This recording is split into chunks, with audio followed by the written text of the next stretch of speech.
platform which allows people like me and you, if you wanted to broadcast across all your social media accounts and the HAPS platform too.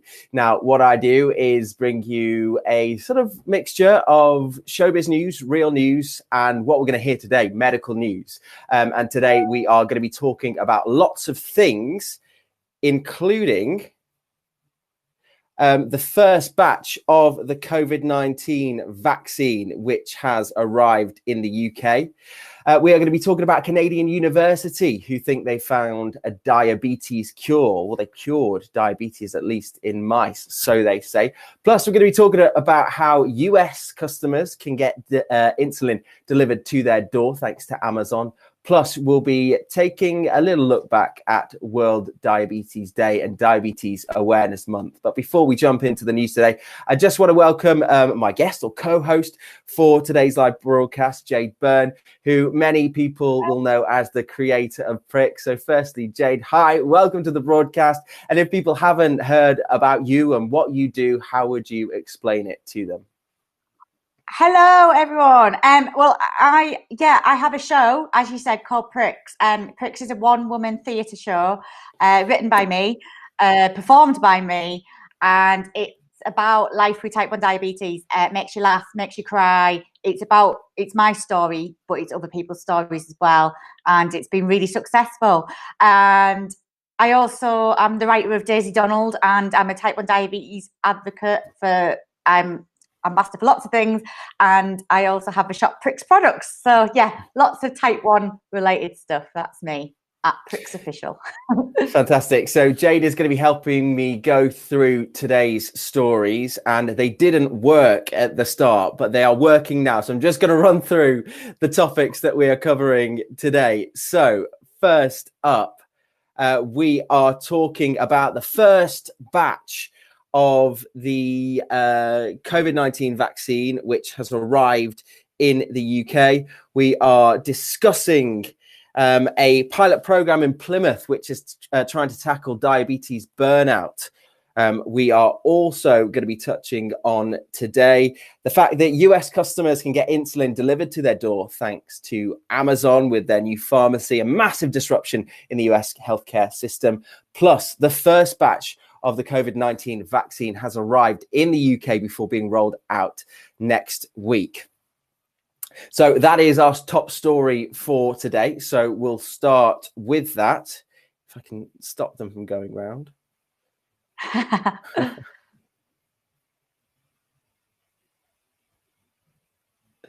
Looks like we're going around again. Okay, so just to recap, Canadian scientists say they've cured diabetes in mice. Pilot program in Plymouth is trying to tackle diabetes burnout. And once again, US customers can now get their insulin delivered to their door thanks to Amazon. And there we go. There we are. We're back in vision, and that means we can continue with today's news. So just in, the first consignment of the Pfizer-BioNTech coronavirus vaccine has arrived in the UK. It's been taken to a central hub at an undisclosed location and will now be distributed to hospital vaccination centres around the UK. Now, we know that the UK has ordered 40 million doses. That's enough to vaccinate 20 million people initially. And we can expect up to 99% of hospital admissions and deaths to be less in future waves thanks to this vaccine. Now, the UK was actually the first country in the world to approve the Pfizer-BioNTech coronavirus vaccine, paving the way for mass vaccination. It was a bit controversial earlier on in the week with Education Secretary Gavin Williamson sort of getting a bit cocksure, let's say, about the way he described our fast our maybe hastened way to approve this vaccination. Now, this one offers 95% protection against the COVID-19 illness And the first 800,000 doses, which the health secretary said he is confident that we have and will be ready to go, will be available from next week. Now, Jade, this is obviously news that everyone was waiting for, but this is just the start, I guess, of a gradual return to normal, hopefully. Oh, I hope so. I was so excited to hear this news. So excited. Just the fact that there might be some normality coming back soon. So yeah, I think it's super good news for the UK, and I'm proud that it's come from the UK first, that we're the first country to approve it. And the comments from Gavin Williamson, I don't know if you heard them. I think yesterday they were being absolutely, they were played on loop on radio stations and news channels in England and maybe around the world, when he was sort of boasting about the fact that we'd approved this vaccination first. And he said, we've done it before the Belgians, we've done it before the Americans, we've done it before the French. We're the best, we're the best, we're the best. And that maybe wasn't received in the way he intended. I wonder what your thoughts were that on. Was he boasting and claiming a success that really wasn't something for us in the UK to claim, and wasn't an attempt by the government to be the first at something after a succession of slow actions and failures at the start of the pandemic? That's quite possible. Obviously, you can tell by my reaction that I completely bought into that. This is fantastic because I was like, I'm proud it's from the UK. I think I know it probably didn't come across correctly the way the way it did it, but I know that we are like so super safe in the UK that it will have been tested to the nth degree. Like literally, I'm confident. I'm very confident in our health system. So I'm extremely confident that this vaccine has been tested appropriately and properly. So I think fair enough. He's just excited. These people can't find their excitement. I mean, there is form from Gavin Williamson. He's said things like this before. He's not one of the political stars that have come out of this pandemic, especially with the the crisis in the A-level and GCSE results that we had earlier on in the year, and then obviously a lot of controversy in what is going to be happening with future examinations. We've had Scottish and Welsh examinations cancelled, but they are very much still going ahead in England, despite the fact that they said they would be delayed. It's turned out that not actually many of the exams will receive that 8-week delay, which was first put forward by the government. I'm just going to say hello to everyone that's watching. We've got Daniel Goff. He says, thank you, Jamie, for all the great information you share about type 1 diabetes. My niece is type 1 and on the pump. Stale Crustables, I can't repeat your comment because I will likely get blocked off the internet. COVID-19 is definitely not a hoax, having known people suffered with the disease itself and seen positive tests myself. Daniel Goff says, you two are brilliant. Pablo is watching from Los Angeles. Hello to you, Pablo.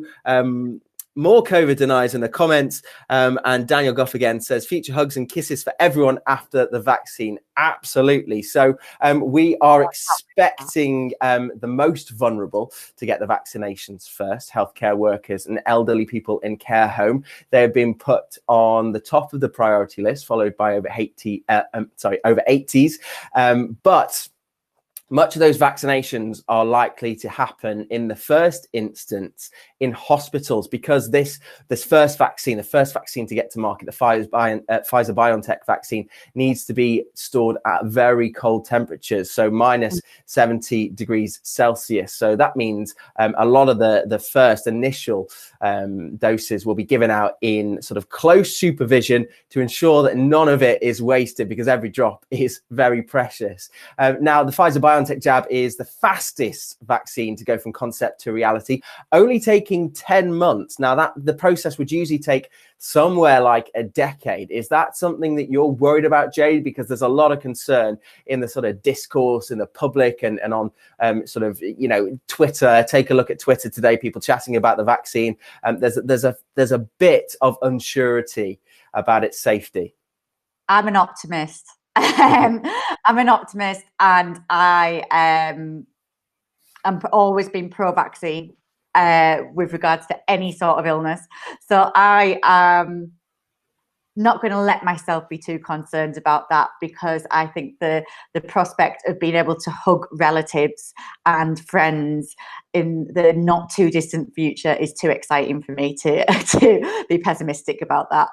And listen, we have a, there's a lot, it's not like this is the first vaccine that anyone's ever developed. There's many years, decades of understanding and information and researching on how vaccines affect bodies and conditions. Yes, this has approached market very fast. And yes, if you ask a doctor, they will be reserved on how they respond to a question like, how will it affect my bipolar medication and things like that. But on the whole, vaccinations have been delivered safely for many years. So just because this has reached market so quickly, I don't think that should really dissuade people from taking it. Got a comment here from John Jansen, which says many deniers here in the US, and I think that's going to be, they're always going to exist, all of those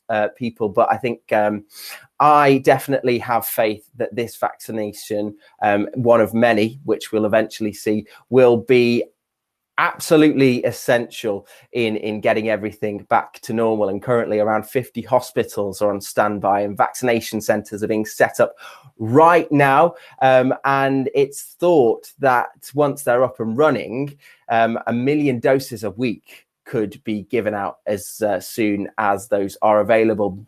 And that's the point. Because these vaccines currently are in short supply, 800,000 doses. If people need 2 jabs in order for it to be as effective as has been shown in the trials, then you'll need that amount of doses will cure or inoculate 400,000 people, which coincidentally is the amount of people in type 1 diabetes in the UK. That's right. So Jade, for people like us, obviously clinically vulnerable, not extremely vulnerable, but people like us who are more susceptible to severe illness with COVID-19, are you surprised that we're not at the top of the list? No. Because when we first started lockdown, it was made fairly clear. Partha Kar was often sharing stuff on his social media. I felt it was made really clear that actually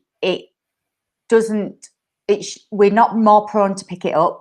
We're not more prone to catch it.